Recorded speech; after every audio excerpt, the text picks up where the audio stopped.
Gli sfratti sono tutti tristi e dolorosi. Questo è emblematico perché perdiamo 100 abitanti in un colpo solo, abitanti equivalenti in case popolari costruite per le classi meno agiate che diventeranno un residence turistico e per noi è inaccettabile.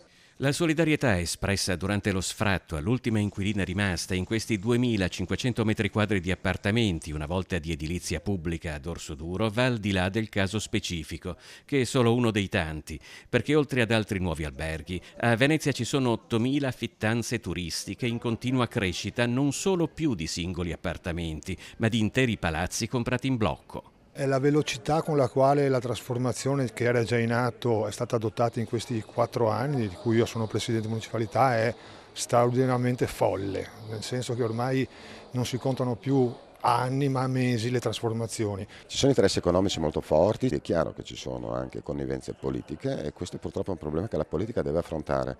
Se non riusciamo a porre un argine a queste speculazioni, Venezia muore.